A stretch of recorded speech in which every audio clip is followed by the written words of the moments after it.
The silence in the Regal Beagle was absolute. You could have heard a maraschino cherry drop.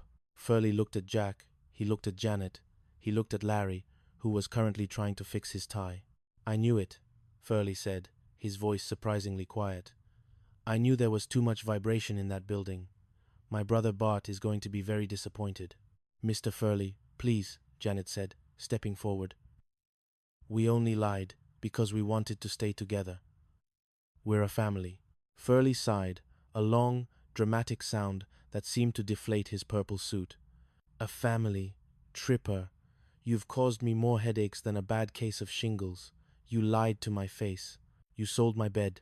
You made me judge a Swiss man who looked like a lettuce leaf." He adjusted his ascot one last time. "But I suppose I can't have a vacant apartment. And if I kick you out, who else would make me Romanian dinner and sing that ridiculous song?" Jack's eyes widened. "You mean we can stay?" "Under one condition," Furley said, a glimmer of his usual self returning. "No more lies, and I want a 10% truth tax on the rent for the next 3 months." "Deal," Jack and Janet shouted in unison. Chapter 19. The New Normal. The walk back to Adobe Lane was different this time. There was no rain, and there was no need to hide in the shadows. When they got back to 304, Chrissy was waiting for them, wearing a detective's hat and holding a magnifying glass. "Agent Snow reporting. Did we win? Is the tomb still closed?" "Chrissy," Janet laughed, pulling her into a hug. "You can take off the hat. The tomb is open. Furley knows everything." "He does?" Chrissy's eyes went wide. "Are we going to prison? Do they have orange juice in prison?" "No prison," Jack said, wrapping an arm around Janet. "We're staying, all of us, and I don't have to be refined anymore."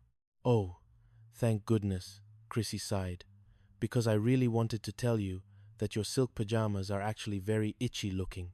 They stood on the balcony, the three of them, looking out at the Pacific. The golden hour had long since passed, replaced by a deep, velvet blue. The glass sculpture had finally shattered, but in its place, something stronger had been built. "You know," Janet whispered, leaning her head on Jack's shoulder, "we're still a crowd." "Yeah." Jack smiled, looking at Chrissy, who was currently trying to use the magnifying glass to look at a moth. "But we're the best crowd I know." Chapter 20. The first real date. The truth tax was a heavy burden, but the freedom that came with it was worth every extra cent. For the first time in 3 years, Jack didn't have to check the hallway for Furley before holding Janet's hand. "So," Jack said, leaning against the kitchen counter, "since we're officially out, how about an official date? No disguises, no fake accents, no Romanian protocols. Just us." Janet smiled, setting down a vase of sunflowers. "I'd love that. Somewhere with a view, and preferably somewhere where Larry Dallas isn't the waiter."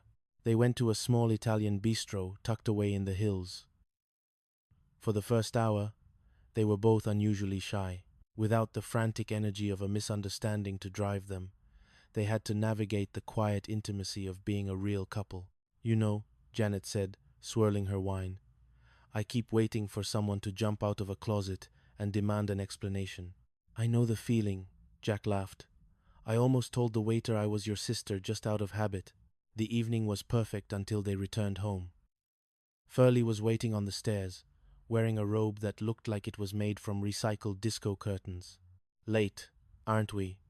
Furley asked, checking his watch. "The truth doesn't sleep, Tripper, and neither does the interest on the truth tax." "We just went to dinner, Mr. Furley," Janet said patiently. "Dinner, right. Well, keep it quiet. I'm trying to practice my yoga. My brother Bart says a balanced landlord is a happy landlord." As they reached the top of the stairs, Jack turned to Janet. "He's still a nightmare, isn't he?" "Our nightmare," Janet whispered, kissing his cheek. Chapter 21. The Culinary Crossroads. The financial pressure of the truth tax forced Jack to take on more shifts at the cooking school, which caught the attention of Chef DeWitt. "Tripper," DeWitt said, tasting a sauce, "you've developed a certain urgency lately. Your flavors are aggressive, bold, like you're fighting for your life." I'm fighting for my rent, chef, Jack admitted. Well, it's working. I've been approached by a new high-end bistro in Malibu. They need a sous chef who can handle pressure. It pays double what you make here. Jack's heart soared. Double the pay meant no more truth tax worries. It meant a real future.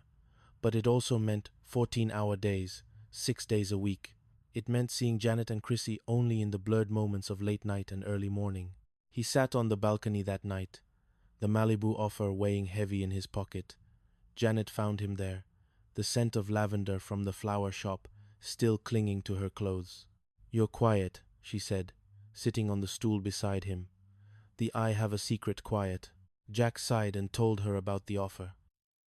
Janet listened, her expression unreadable in the moonlight. "It's a huge opportunity, Jack," she said slowly. "We could finally breathe. No more junk sales. No more worrying about every penny. But I'd never be here. January, I'd be a ghost in our own apartment." "You wouldn't be a ghost," Janet said, taking his hand. "You'd be the man building a life for us. We've survived FBI agents and Romanian dances, Jack. We can survive a busy schedule." Chapter 22. High Stakes and High Rent. The Malibu Bistro was a whirlwind of copper pans and shouted orders. Jack flourished under the pressure, his talent finally finding a stage that demanded his best. But the cost was real. He missed the small moments, the way Chrissy tried to organize the spice rack by color, and the way Janet would leave a single flower on his pillow when he worked late. One Friday, the stress reached a breaking point. Chrissy had accidentally cleaned Jack's recipe book by putting it in the dishwasher, and the car had developed a noise that sounded like a bag of marbles in a blender. "I can't do it," Chrissy wailed, sitting on the floor amidst a pile of wet, pulpy paper. "I was trying to be helpful. Agent Snow was better at being helpful than roommate Chrissy." Janet was trying to fix the sink, her hair frizzy from the humidity. "It's okay, Chrissy. It's just everything is breaking at once." Jack walked in, exhausted from a double shift, and saw the chaos. For a second, he wanted to turn around and walk back out, but then he saw Janet's face. She wasn't sensible or in control. She looked like she was about to cry. He didn't say anything. He just went to the cupboard, pulled out the flour, and started making a pie crust. "What are you doing?" Janet asked, wiping her forehead. "Making peace," Jack said, "with apples and cinnamon." An hour later, the apartment smelled like heaven. They sat around the table, eating warm pie, while the car made its marble noises outside and the sink continued to drip. "We're still broke," Chrissy said, taking a bite. "And the book is ruined. But the pie is the best thing that ever happened to me." "It's not just the pie," Jack said, looking at Janet. "It's the company." Chapter 23. The Floral Fiasco. Success at the Malibu Bistro brought unexpected opportunities for Janet as well. The restaurant's owner, a man with more money than taste, was impressed by the centerpieces Janet had sent along with Jack one evening.